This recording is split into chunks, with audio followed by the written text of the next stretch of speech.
तो पूर्व सीएम जीतनराम मांझी ने जेडीयू पर हमला बोला है। शिक्षक भर्ती परीक्षा में डोमिसाइल नीति को लेकर के मांझी ने निशाना साधा। उन्होंने सोशल मीडिया पर पोस्ट करते हुए लिखा, उत्तर प्रदेश के जेडीयू नेताओं की नीतीश जी से मुलाकात और संगठन विस्तार की बात ने साबित कर दिया है कि शिक्षक नियुक्ति परिणाम में अन्य राज्यों के लोगों के चयन के बहाने जेडीयू उन राज्यों में अपना विस्तार चाहती है। तो फूलपुर के लालच के लिए बिहारियों के भविष्य के साथ सौदा करना दुर्भाग्यपूर्ण है।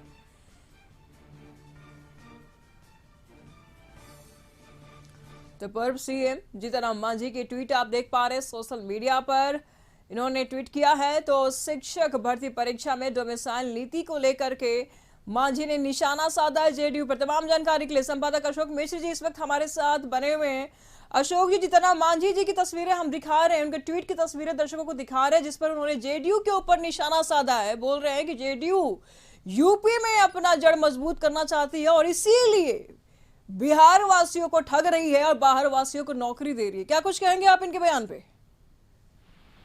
देखिए निशु, पिछले दिनों जब राज्य सरकार ने बीपीएससी के द्वारा लगभग 1,70,000 शिक्षकों की नियुक्ति का विज्ञापन निकाला था और उसकी परीक्षा करवाई थी, तो उसमें लगभग 1,20,000 शिक्षक नियुक्त हुए।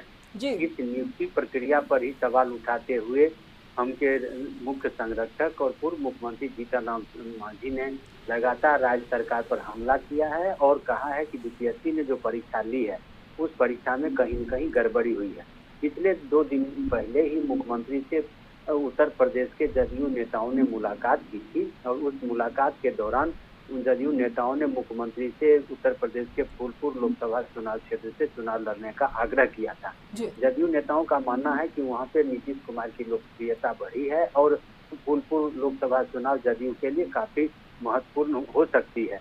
और दूसरी बात है कि उत्तर प्रदेश क्योंकि बिहार से लगा हुआ प्रदेश है और उत्तर प्रदेश से ही प्रधानमंत्री नरेंद्र मोदी बनारस से चुनाव लड़ चुके हैं और बनारस के बगल में ही फूलपुर भी पड़ता है। तो जदयू नेताओं ने जो आग्रह किया था उसको लेकर के आज जीतनराम मांझी ने फिर पलटवार किया है और उन्होंने कहा है कि जदयू नेताओं ने जो नीतीश से मुलाकात की थी इससे साफ जाहिर है कि नीतीश चाहते हैं कि उत्तर प्रदेश समेत अन्य राज्यों में भी जदयू का विस्तार हो और इसीलिए जो परीक्षा बीपीएससी के द्वारा ली गई है उस परीक्षा में दूसरे राज्यों के छात्रों ने भी बाजी मारी है और लगभग करीब 12,000 से अधिक छात्रों ने यानी कि शिक्षक अभ्यर्थियों ने परीक्षा बीपीएससी पास की है।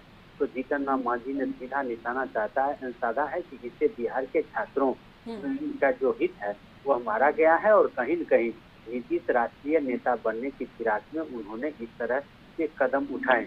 यानी कि जीतनराम मांझी ने सबसे पहले परीक्षा में गड़बड़ी का मामला उठाया और दूसरा मामला डोमिसाइल का उठाया है, क्योंकि जीतनराम मांझी का आरोप है कि अगर अन्य राज्यों के परीक्षार्थी या अभ्यर्थी इस परीक्षा में सम्मिलित नहीं होते तो लगभग 12,000 और बिहारी छात्रों को और शिक्षक बनने का अवसर प्राप्त होता। तो वैसी परिस्थिति में जीतनराम मांझी ने ये से लेकर के नीतीश के राजनीतिक मंशा पर भी सवाल उठाए हैं। अब देखना है कि जदयू जीतनराम मांझी के इन सवालों पर किस तरह पलटवार कर दी है। फिलहाल कह सकते हैं कि बीपीएससी परीक्षा के बहाने ही राज्य में अब सियासत भी शुरू हो गई है और एक तरफ जहां राज्य सरकार अपनी उपलब्धियों को गिना रही है तो दूसरी तरफ विपक्षी दल के जो बिल्कुल आपने सही कहा अशोक जी, लेकिन सवाल ऐसे में ये भी उठता है कि बीपीएससी शिक्षक भर्ती परीक्षा में सिर्फ यूपी के कैंडिडेट्स ही पेपर नहीं दिए थे, झारखंड के भी कैंडिडेट्स आए थे, बंगाल से भी कैंडिडेट्स आए थे, एमपी से भी कैंडिडेट्स आए थे, लेकिन जीतनराम मांझी ने सिर्फ यूपी पर ही निशाना साधा है, बाकी राज्यों का उन्होंने नाम नहीं लिया है। लेकिन उन्होंने जो लिखा है निशु उसमें साफ तौर पर है कि जदयू अन्य राज्यों में भी अपना विस्तार करना चाहते। अन्य राज्य में वो सभी राज्य शामिल हो गए जहां से शिक्षक अभ्यर्थी इन्हें बीपीएससी की परीक्षा दी है। तो एक तरह से कहिए कि जीतनराम मांझी इशारों में कहना चाहते हैं कि नीतीश कुमार राष्ट्रीय नेता बनने के फिराक में है और यही वजह है कि उत्तर प्रदेश ही नहीं अन्य राज्यों में भी उन्होंने वहाँ के अभ्यर्थियों को जो अवसर प्रदान किया है उसके पीछे मंशा यही है कि जदयू का राजनीतिक विस्तार हो। जी शुक्रिया अशोक जी आपका इन तमाम जानकारियों के लिए।